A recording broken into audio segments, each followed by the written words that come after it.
नमस्कार विद्यार्थी मित्रांनो, स्वागत आहे तुमचं दिव्य क्रांती अकॅडमीच्या 10 मिनिटात टॉपिक क्लिअर या खास सिरीज मध्ये.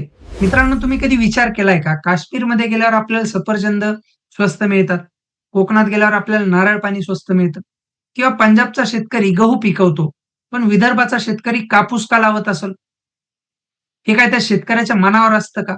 नाही, हे ठरवतं तिथलं क्लायमेट. आजचा टॉपिक हा फक्त भूगोलाचा नाहीये, तर भारताच्या पोटापाण्याचं गणित आहे. आज आपण बघणार आहोत की भारताचे कृषी आणि हवामान विभाग, एमपीएससी राज्यसेवा असू द्या किंवा यूपीएससी असू द्या, या 15 झोनवर प्रश्न फिरवून हा विचारला जात असतो. आजची 10 मिनिटं द्या.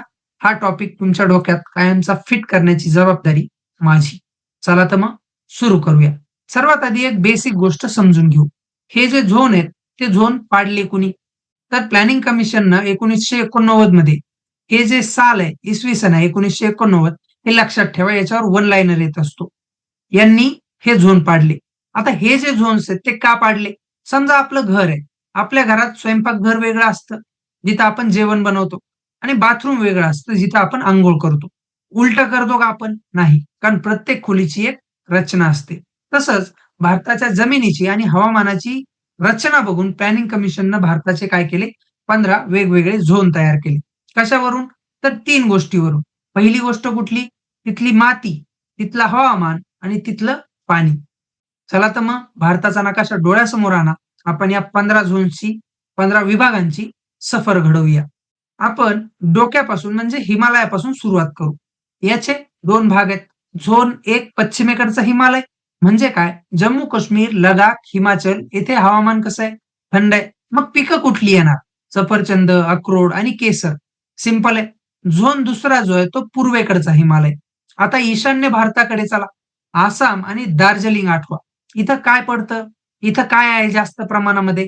पाऊस आहे आणि जंगल आहे. जिथं पाऊस आणि उतार असतो तिथं काय पिकतं?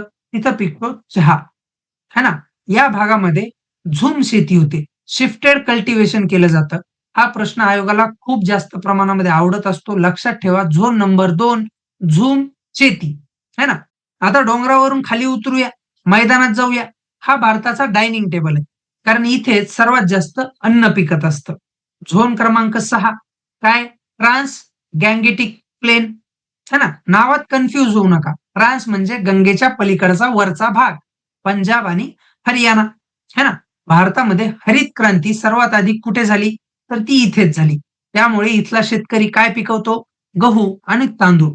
इथली सिंचन व्यवस्था जी आहे ती एकदम टॉप क्लास आहे. झोन क्रमांक 3, 4, 5 हे जे आहेत ते गंगेचं मैदान आहे. याच्यामध्ये यूपी, बिहार आणि पश्चिम बंगाल यांसारखा प्रदेश येतो. इथे नद्यांनी आणलेली गाळाची माती जी आहे ती जास्त प्रमाणामध्ये आढळते. मित्रांनो, जिथे खायला भरपूर असतं तिथंच लोकसंख्या वाढत असते. म्हणून भारतात सर्वात जास्त लोकसंख्येची घनता याच झोनमध्ये आहे आणि इथली मुख्य पिकं कुठली आहेत? ऊस, तांदूळ यांसारखी पिकं. आता येऊया आपल्या हक्काच्या भागाकडं. पठारी प्रदेश, झोन क्रमांक 9. याच्यामध्ये आपला महाराष्ट्र आणि मध्य प्रदेशचा काही भाग येतो. इथल्या जमिनीचा रंग कसा आहे? काळा रंग आहे, काळी माती आहे. काळ्या मातीमध्ये काय पिकत असतं? काळ्या मातीमध्ये पिकतो कापूस. यालाच आपण व्हाईट गोल्ड सुद्धा म्हणतो. आणि या कापसासोबत सोयाबीन आणि ज्वारीसारखी पिकं सुद्धा असतात. पण मित्रांनो, इथे पाऊस जो आहे तो खूप लहरी प्रमाणामध्ये असतो. कधी पडतो, कधी पडत नाही. त्यामुळे शेतकरी जे आहेत ते इथल्या भागामध्ये आत्महत्या जास्त प्रमाणामध्ये करतात. हे दुर्दैवी वास्तव आहे. पण इथे आपण फळबागांसाठी ठिबक वापरत असतो. झोन क्रमांक 10 दक्षिणेकडचं पठार. कर्नाटक आणि तामिळनाडूचा काही भाग या विभागामध्ये येतो, झोनमध्ये येतो. इथे हवामानामध्ये थोडासा बदल होतो. कॉफी, रबर आणि मसाल्याचे पदार्थ जे आहेत ते इथे जास्त प्रमाणामध्ये होत असतात. आता भारताची जी कडा आहे, भारताची जी बॉर्डर आहे, त्यामध्ये बघूया. झोन क्रमांक 11 आणि 12 पूर्व आणि पश्चिम किनारपट्टी म्हणजे आपलं कोकण, केरळ, ओडिसा. इथे काय आहे? इथे समुद्र आहे. समुद्राकाठी काय असतं? समुद्राकाठी असतो भात आणि मासेमारी. केरळमध्ये नारळ आणि मसाले हे लक्षात ठेवायला सोपं आहे. झोन क्रमांक 13 गुजरात. गुजरातमध्ये भुईमूग आणि कापूस जोरात पिकतो. झोन क्रमांक 14 हे खूप महत्वाचं आहे. याच्यामध्ये राजस्थानचे वाळवंट येतात. सर्वात कमी पाऊस आणि पाण्याची टंचाई असलेला झोन कुठला? असं जर विचारलं तर तो झोन म्हणजे 14 राजस्थान. Western dry region. बरोबर. इथं फक्त बाजरी, गवार यांच्यासारखी काटेरी जी पिकं आहेत, ती जगू शकतात. आणि शेवटचा झोन क्रमांक 15 म्हणजे अंदमान, निकोबार आणि लक्षद्वीप. चारही बाजूला पाणी आहे. दमट हवामान आहे. इथं नारळ आणि पाम ऑइलचं उत्पादन जास्त होतं. आता जाता-जाता एक गुगली सांगतो. जर परीक्षेमध्ये विचारलं, की प्लॅनिंग कमिशननुसार किती झोन आहेत? तर उत्तर असणार तुमचं 15. पण जर विचारलं ICAR Indian council of agricultural research नुसार किती आहेत? तर उत्तर येईल 127.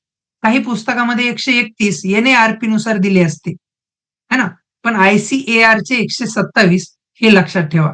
विद्यार्थी इथंच काय होतात? कन्फ्यूज होतात आणि आपल्या हक्काचे मार्क मिस करतात, गमावतात. तुम्ही हे विसरू नका. चला आता बघूया तुम्हाला किती समजलंय. एका मिनिटात रिव्हिजन घेऊन. बरोबर. डोंगरावर काय? सफरचंद आणि चहा. मैदानामध्ये काय? गहू, तांदूळ आणि गर्दी म्हणजे लोकसंख्येची घनता जास्त आहे. आपल्या महाराष्ट्रामध्ये काय? काळी माती आहे, कापूस आहे. वाळवंटामध्ये जो ड्राय झोन आहे, झोन क्रमांक 14 तिथं काय? बाजरी आणि दुष्काळ. किनाऱ्यावर काय? भात आणि मासे.